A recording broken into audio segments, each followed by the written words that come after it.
This is Revathi. Welcome to అందమైన కథల పొదరిల్లు. నా తనువున ప్రాణం నీకే ఎపిసోడ్ నెంబర్ 254.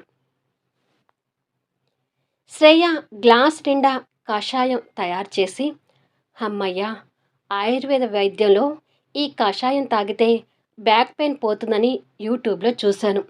ఇప్పుడు ఈ కషాయం తీసుకెళ్ళి మోహన్కి ఇవ్వాలి.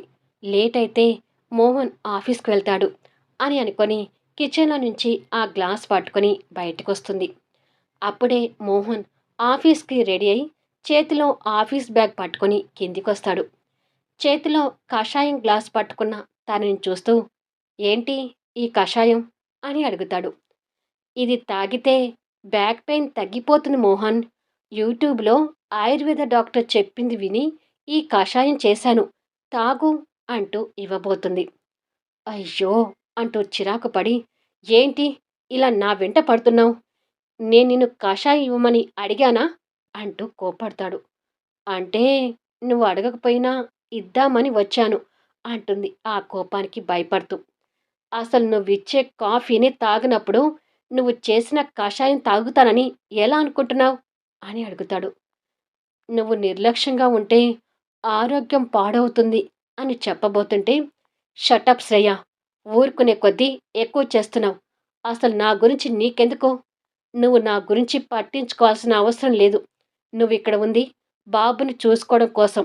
నువ్వు బాబుని జాగ్రత్తగా చూసుకుంటే చాలు. నా గురించి పట్టించుకోకు అని కోపంగా చెప్పి వెళ్ళబోతుంటే, వెళ్తున్న మోహన్ని కాస్త కోపంగా చూస్తూ, నేను నిన్ను ప్రేమిస్తున్నానని ఆల్రెడీ నీకు చెప్పాను. నా పని బాబుని చూసుకోవడమే కాదు, నీ మంచి చెడు చూసుకోవడం కూడా నా బాధ్యత అంటుంది. ఆ మాటలు విని వెళ్ళబోతున్న మోహన్ ఆగి వెనక్కి తిరిగి చూస్తాడు.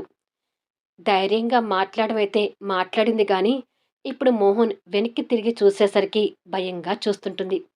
మోహన్ సీరియస్గా చూస్తూ తన దగ్గరికొచ్చాడు. శ్రేయ ఇంకా భయపడిపోతుంది. ఇంకొక్కసారి ప్రేమ గీమ అన్నావంటే ఇంటి బయట ఉంటావు, మైండ్ ఇట్ అని కోపంగా చెప్పి వెళ్ళిపోతాడు. మోహన్ మాటలకు బాధపడుతూ, నువ్విలా మాట్లాడక ఇంకెలా మాట్లాడతావులే. నువ్వలా మాటలనడం, నేనిలా పడటం మామూలయిపోయింది కదా అని అనుకొని, పాపం నాకు తోడు ఇప్పుడు ఆర్య కూడా తయారయ్యాడు. నా కారణంగా ఆర్య ఆ దెయ్యాన్ని పెళ్లి చేసుకున్నాడు. అక్కడ ఆర్య పరిస్థితి ఎలా ఉందో ఏంటో అని అనుకొని కషాయం గ్లాస్ పక్కకు పెట్టి ఆర్యకి కాల్ చేస్తుంటుంది. ఆర్య ఆఫీస్ వర్క్ చేసుకుంటూ తన కాల్ చూసి లిఫ్ట్ చేసి, చెప్పు శ్రేయ అంటాడు. నువ్వు నా కారణంగానే సాక్షిని పెళ్లి చేసుకున్నావని మోహన్ నాతో చెప్పాడు. అది నిజమే కదా అని అంటుంది. అబ్బే, అదేమీ లేదు. నీకోసమేమీ చేసుకోలేదులే అంటాడు స్నేహితురాలు ఎక్కడ బాధపడుతుందని ఉద్దేశంతో. నా కోసం చేసుకోకపోతే మరి తనని ప్రేమించి చేసుకున్నావా అని అడుగుతుంది. చిచి, నేను తన్ని ప్రేమించడం ఏంటి అంటాడు చిరాకు పడుతూ. అయితే మరి తనని ఎందుకు పెళ్లి చేసుకున్నావు అని అడుగుతుంది. ఇప్పుడు స్నేహితురాలకి ఏం చెప్పాలో ఆర్యకి తెలియడం లేదు. చెప్పు ఆర్య, నాకు సమాధానం కావాలి అంటుంది శ్రేయ. నా గురించి వదిలే శ్రేయ, మోహన్ ఆఫీస్కి వెళ్ళాడా అని అడుగుతాడు. ఇప్పుడే వెళ్ళాడు. అన్నట్టు నీకొక విషయం చెప్పడం మర్చిపోయాను. పాపం మోహన్‌కి బ్యాక్ పెయిన్. రోజు కింద పడుకుంటున్నాడు. ఇవాళ డాక్టర్‌ని కూడా పిలిపించాను. కానీ ట్రీట్మెంట్ తీసుకోలేదు. కషాయం కూడా చేసి ఇచ్చాను. వద్దని వెళ్ళిపోయాడు అంటూ ఉన్న విషయాలను చెప్తుంటుంది. అయ్యో, అవునా? ఒకసారి మోహన్‌ని నేను కూడా పలకరిస్తానులే అంటాడు. పలకరించి ఎలాగైనా ట్రీట్మెంట్ తీసుకోమని నువ్వేనా చెప్పు ఆర్య అంటుంది మోహన్ గురించి బాధపడుతూ. సరే అని ఇద్దరూ మాట్లాడుతుంటారు. మోహన్ ఆఫీస్కి చేరుకొని సాక్షి ఉన్న క్యాబిన్లోకి వెళ్తాడు. సాక్షి రోజు డ్రెస్లో కన్నా శారీ కట్టుకొని కొత్తగా కనిపిస్తుంటే తనని అభిమానంగా చూస్తూ, హాయ్ సాక్షి అంటూ వచ్చి కూర్చున్నాడు. హాయ్ మోహన్ అంటుంది నవ్వుతూ. ఏమంటున్నాడు ఆర్య అని అడుగుతాడు మోహన్. ఆర్య ధ్యాస అంతా పాస్పోర్ట్ మీదనే ఉంది. ఎప్పుడు పాస్పోర్ట్ దొరికితే అప్పుడు ఇక్కడి నుంచి జంప్ అవుదామని ఎదురు చూస్తున్నాడు. కానీ నేను పడనివ్వాలి కదా అంటుంది సాక్షి నవ్వుతూ. వీలైనంత త్వరగా ఆర్య నీకు దగ్గరయ్యేలా చూసుకో అంటాడు. ఏమో ప్రయత్నం అయితే చేస్తాను అంటుంది కాస్త నిరాశ చెందుతూ. నువ్వు మంచి అమ్మాయివి సాక్షి. ఖచ్చితంగా ఆర్యలో మార్పు వచ్చి నిన్ను భారీగా ఒప్పుకుంటాడులే అని మోహన్ అంటుండగా ఆర్య దగ్గర నుంచి మోహన్కి కాల్ వస్తుంటుంది. ఆర్యాకి నూరేళ్ళ ఆయుష్ కాల్ చేస్తున్నాడు అంటాడు మోహన్. దేని గురించి చేస్తున్నాడో ఒకసారి స్పీకర్ ఆన్ చేయి, నేను కూడా వింటాను అంటుంది సాక్షి. మోహన్ స్పీకర్ ఆన్ చేసి హలో అనగాని హాయ్ మోహన్, నీకు బ్యాక్ పెయిన్ అంట కదా, ఎలా ఉంది ఇప్పుడు అని అడుగుతాడు. ఆర్య దగ్గర నుంచి ఆ విషయం విని కాస్త బిత్తరపోతూ సాక్షి వైపు చూస్తాడు. మోహన్కి బ్యాక్ పెయిన్ అనేసరికి సాక్షి కూడా అర్థం కానట్టుగా చూస్తుంటుంది. శ్రేయ డాక్టర్ని కూడా పిలిపించిందంట కదా, మరి ఒకసారి ట్రీట్మెంట్ చేయించుకుంటే ఏమవుతుంది అంటాడు ఆర్య.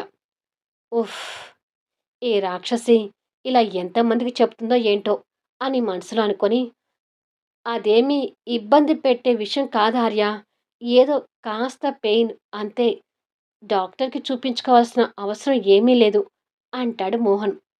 ఏదైనా ఉంటే దాచిపెట్టకుండా చెప్పు మోహన్, ఇలాంటి బ్యాక్ పెయిన్కి మా అమెరికాలో మంచి సర్జరీ చేస్తారు, కావాలంటే నేను నిన్ను అమెరికా తీసుకెళ్ళి సర్జరీ చేయిస్తాను అంటాడు ఆర్య.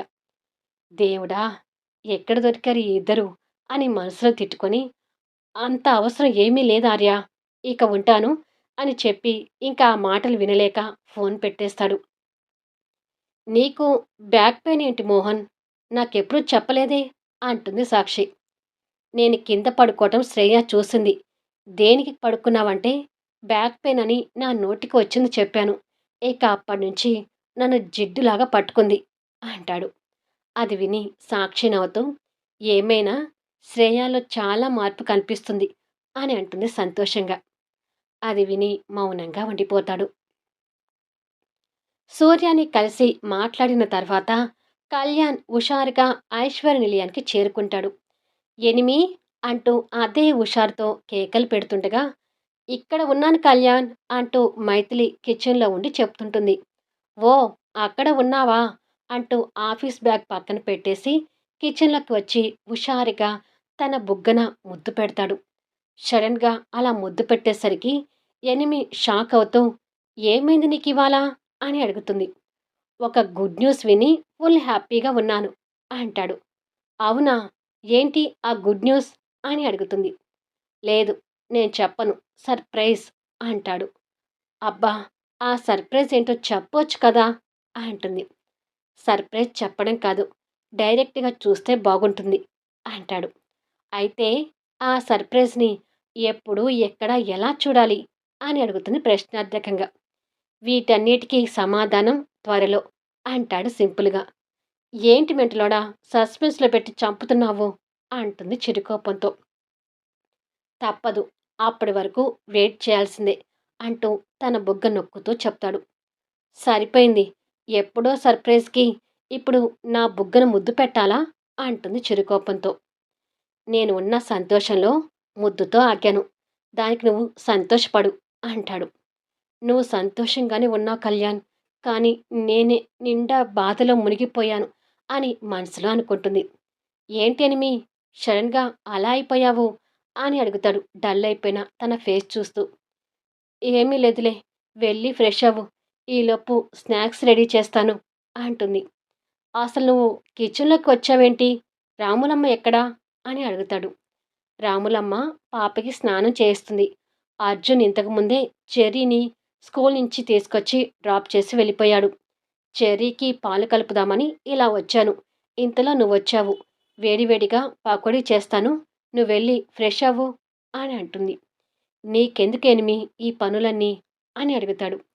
అబ్బా కళ్యాణ్, నిన్ను పెళ్లి చేసుకున్న దగ్గర నుంచి అసలు పూర్తిగా నేను వంట పనే మర్చిపోయాను తెలుసా. అప్పుడప్పుడైనా నన్ను మధ్యతరగతి రాజేశ్వరి గారి కూతుర్నిగా బతకనివ్వు అని అంటుంది. సరేలే, అప్పుడప్పుడు అంటున్నావు కదా, నీ కోరికను ఎందుకు కాదంటానులే, కానీ నేను ఫ్రెష్ అయ్యి వచ్చేసరికి నువ్వు రూమ్లోకి రావాలి. ఎక్కువసేపు కిచెన్లో ఉంటే నేను ఊరుకోను అని చెప్పి మళ్ళీ కొంటెగా తన బుగ్గ మీద గట్టిగా ముద్దు పెట్టి వెళ్ళిపోతాడు. అబ్బా! ఈ రొమాంటిక్ మెంటలోడు సంతోషం వచ్చినా ఆగడు, ఆవేశం వచ్చినా ఆగడు అని అనుకొని స్నాక్స్ చేసే పనిలో ఉంటుంది. ఆర్య రూమ్‌లో కూర్చొని ఆఫీస్ వర్క్ చూసుకుంటూ ఉండగా, సాక్షి ఆఫీస్ నుంచి ఇంటికి చేరి రూమ్‌లోకి వస్తుంది. "వచ్చావా? నాకు తల బద్దలవుతుంది. అర్జెంటుగా నాకు కాఫీ కావాలి" అంటాడు కాస్త కోపంగా.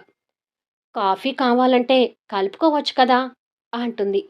"నాకలాంటి పనులు రావు. త్వరగా కాఫీ తెచ్చివ్వు" అంటాడు. "హ్మ్.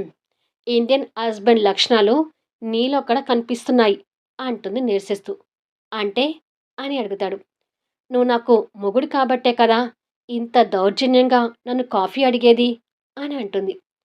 "నువ్వంటే నాకసలు ఇష్టమే లేదు. అంటే నేనేమి నీ మొగుడిని కాదు. ఏదో తలనొప్పితో అలా అడిగాను అంతే" అంటాడు కోపంగా.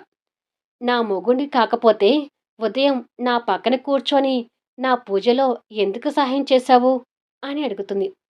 "అంటే దేవుడి దృష్టిలో మనమిద్దరం భార్యాభర్తలం.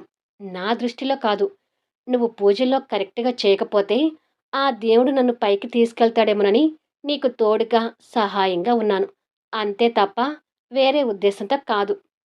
ఉన్నది కరెక్ట్‌గా చెప్పాలి అంటే అక్కడ నా స్వార్థం నేను చూసుకున్నాను" అంటాడు నిర్లక్ష్యంగా. "అబ్బో! నీలో గోరోజనం బానే ఉంది" అంటుంది. "ముందు నీ మాటల టార్చర్ వదిలేసి నాకు అర్జెంటుగా కాఫీ తెచ్చివ్వు" అంటాడు. "సరే ఇప్పుడే తెస్తానుండు" అని చెప్పి సాక్షి వెళ్ళిపోతుంది.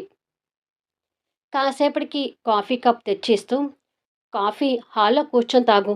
నేను స్నానం చేయాలి" అంటుంది. "నాకు స్పెషల్ రూమ్ ఇవ్వకుండా నువ్వే కదా నన్ను ఈ రూమ్‌లో ఉండమన్నది" అంటాడు. "అన్నాను. కానీ నేను స్నానం చేసేటప్పుడు, డ్రెస్సింగ్ చేసుకునేటప్పుడు నువ్వు ఈ రూమ్‌లో ఉండటానికి వీల్లేదు" అంటూ ఆర్యాని బలవంతంగా లేపి రూమ్‌లో నుంచి పంపించింది. దొంగ మొహంది.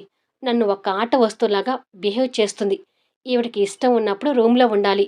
ఇష్టం లేనప్పుడు బయటికి పోవాలేమో అని తిట్టుకుంటూ వచ్చి హాల్‌లో కిటికీ దగ్గర నిలబడి శూన్యంలోకి చూస్తూ కాఫీ తాగుతుంటాడు.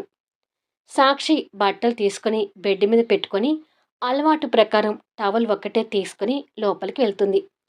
ఆర్య అలా కాఫీ తాగుతుండగా తను స్నానానికి వెళ్ళడం గుర్తు తెచ్చుకొని, సాక్షి స్నానానికి వెళ్ళింది కాబట్టి ఖచ్చితంగా పాస్‌పోర్ట్‌ని రూమ్‌లోనే పెట్టి వెళ్ళి ఉంటుంది. పాస్‌పోర్ట్‌ని దక్కించుకోవాలి అంటే ఇదే నాకు మంచి అవకాశం అని అనుకొని రూమ్‌లోకి వస్తాడు. బాత్రూంలో వాటర్ సౌండ్ విని తను స్నానం చేసి బయటికొచ్చేలోపు నా పాస్‌పోర్ట్ ఎక్కడ పెట్టిందో వెతకాలి అని అనుకొని ఆ రూమ్ మొత్తం వెతుకుతుంటాడు.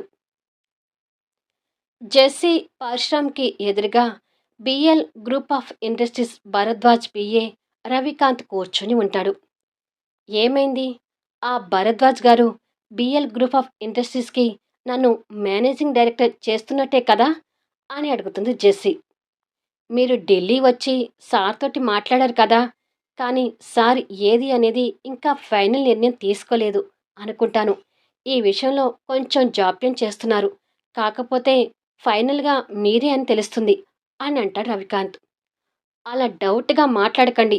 100% నేనే అని నాకు కన్ఫర్మ్ కావాలి" అంటుంది జెస్సీ. "మా సార్ గురించి మీకు కరెక్ట్‌గా తెలీదు మేడం. ఏదైంది అనేది ముందే చెప్పరు. ఏదైనా సరే సర్ప్రైజ్‌గా చెప్తారు. Wait and see. పైగా సిటీలో ఇండస్ట్రీ ప్రారంభోత్సవానికి డేట్ ఫిక్స్ చేసి అందరి బిజినెస్ మ్యాన్‌కి ఇన్విటేషన్ పంపించమని నాకు ఆర్డర్ వేశారు. నేను ప్రస్తుతం అదే పనిలో ఉన్నాను. ఇంకొక 4 రోజుల్లో ఇండస్ట్రీ ఎస్టాబ్లిషన్ అవుతుంది కాబట్టి మీకు ఈ ఈవెంట్‌లోనే ఖచ్చితంగా సర్ప్రైజ్ రూపంలో ఈ విషయం చెప్పబోతున్నారని నాకనిపిస్తుంది" అంటాడు రవికాంత్. వావ్! వింటుంటే ఇప్పుడే నాకు సంతోషంతో రోమాలు నిక్కపొడుచుకుంటున్నాయి అంటుంది జెస్సీ. "ఏమైనా నువ్వు అదృష్టవంతురాలివమ్మా" అంటాడు పరశురాం. మళ్ళీ నెక్స్ట్ వీడియోలో కలుద్దాం. అద్భుతమైన కథనంతో ఆసక్తికరంగా సాగిపోయే కథా వీడియోస్‌ని మిస్ కాకుండా చూడండి. కథ నచ్చితే లైక్ చేయండి, కామెంట్ షేర్ చేయండి, సబ్స్క్రైబ్ చేసుకొని ఛానల్ షేర్ చేస్తూ సపోర్ట్ చేయండి. Thanks for listening.